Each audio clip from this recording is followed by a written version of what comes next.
Now, over the last 2.5 years of me putting up reviews on this channel and testing all different kinds of smartphones, I think the one thing that is very clear, and I've stated it again and again, is the fact that I hate notches to no extent. And by the virtue of that, my favorite phone of 2018 was the Vivo Nex. The Vivo Nex was a seamless experience. There was no notch, there was no dewdrop, small notch, big notch, yoga poses imitating notch. There was none of that crap. It was a seamless experience, a full screen display, and oh my god, it was fun to play games on it, to watch videos on it, to do anything, to read. It was just fun. But the one major problem with the Vivo Nex, for me at least, was the pop-out camera. And of course, it was something that was very cool to show off to people, but that was one thing that I almost always was worried that it would break. This is the Vivo Nex 2. It promises the same seamless experience that you got with the Vivo Nex, but with an additional display at the back.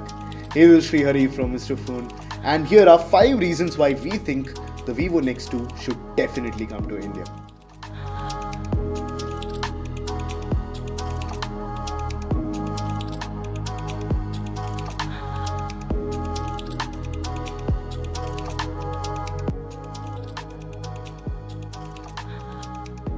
Reason number 1, the display, or shall I say displays. Now with the Vivo Nex, if you remember, there was a pop-out camera to compensate for the lack of a notch, hence the lack of a selfie camera. With the Vivo Nex 2, the display at the back compensates for a camera, and it does it by giving you the viewfinder at the back. So when you're taking a selfie, the display at the back turns on and the back camera becomes your selfie camera, which means that you don't lose out on quality. The other thing with the display is that it is gorgeous. Watching movies on it, playing games on this, doing any kind of that stuff. I actually especially like reading a lot on this. I use Pocket for all my articles. I save it offline, and when I read that on the Vivo Nex 2, I am really awestruck because of how the text goes from top to bottom. There's no notch, there is nothing obstructing my view, and I just love it. The other thing is multitasking. I think multitasking is something that Android has perfected over the last few years, but on the Vivo Nex, it is on another level. So what you can do is when you're using something full screen on the main display, for example, when I'm playing PUBG on this, whenever a notification comes, what the Vivo Nex does is it lets me open that notification on the back display, which means that if I get a WhatsApp message, what I generally do, I can go through my WhatsApp, do whatever I do, chat to whatever people I'm doing, get all my work done, just turn the phone again and continue playing my game without any interruption. This is something that we could have never imagined, of course, and I still don't think that it's a very practical idea to have 2 displays when it comes to the economics of it and the cost of it. But the multitasking on this thing is on another level, and you have to experience it to understand what it feels like.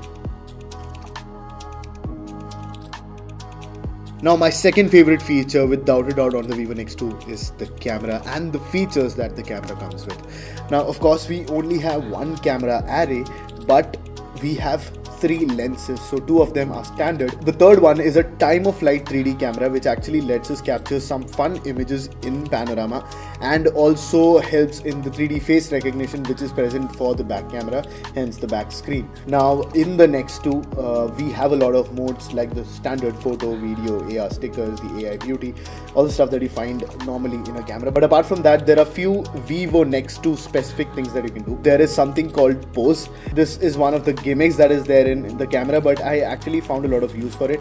So the pose option has a lot of stock pictures of models in different poses. So some of them are taking selfies, some of it is a group. What you can do is you can choose one of these pictures if you like one of the poses.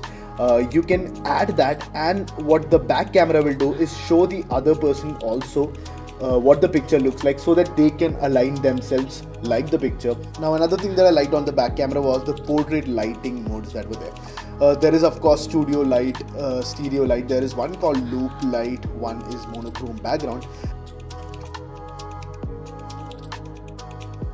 Now the third thing that I like about the Vivo Nex 2 is sheer specifications. The Vivo Nex 2 comes with a Snapdragon 845 and 10 gigs of RAM, and my god, the RAM performance of this phone is freaking amazing. Literally, I would have big games like PUBG or Asphalt open in the morning, and even in the evening when I just randomly pop up and open the game from the recents menu, I literally have no lag. It does not take 1 second to load that game right where I left it, which is something that I've never seen. Of course, there are phones like OnePlus with 8 gigs of RAM. I'm a fan of the multitasking possibilities that this phone offers with the 2 displays and the kind of RAM that is there. Basically, what the specifications brings to the table is phenomenal performance. It is a fact that I have experienced slight lags in this, but that is purely because this is not an Indian unit, this is not a final unit, so the software on this is not final. But I can still assure you that I'm eagerly waiting for the final Indian unit to come so that we can review, because I'm going to run heavy ass games with intense graphics and I'm going to enjoy the hell out of them on the Vivo Nex 2. The fourth reason is the sheer flaunt value of this thing. First of all, you have a seamless looking display at the front. There's no notch, there's no punch hole camera on the front. Just a freaking beautiful experience when you watch content on this display, when you play games on this. It's simply amazing. Then you have a secondary display at the back, which almost everyone that I showed it to was amazed after seeing it. Of course, the most they guessed was that something would pop out of somewhere on this phone. But when they saw this, they couldn't really guess that you could have a secondary display at the back. Thirdly, you have this LED ring around the camera module, which is not visible right away. Of course, the 2 displays take up all the shimmer. But what you see is that the LED ring pops up whenever there's a notification. It's a pulsating LED ring. There are different colors for notifications from different apps. You also get this when you have a timer on, maybe on the camera, or even in the portrait mode. And then lastly, you have this blue shimmer on the top and bottom part at the back of the phone, which looks much better in person than it looks on camera. And it also runs through the frame of the phone, which is also blue.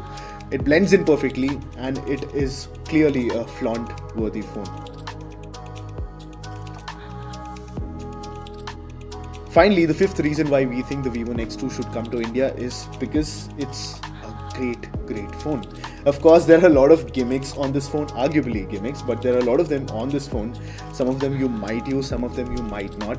But even if you never use the back display, it's such a great phone. The gorgeous Super AMOLED display at the front, the specifications with Snapdragon 845, 10 gigs of RAM, and I think because of that, even if you rule out all the different gimmicks that are on this phone, it is still a great phone for the money that you pay for it. So those are 5 reasons why we think the Vivo Nex 2 should come to India. There are a lot more reasons that I can go on and on about, but I think you get the picture. This is a great phone. This is still arguably a gimmick, but I think this is the most practically implemented gimmick that I've ever seen.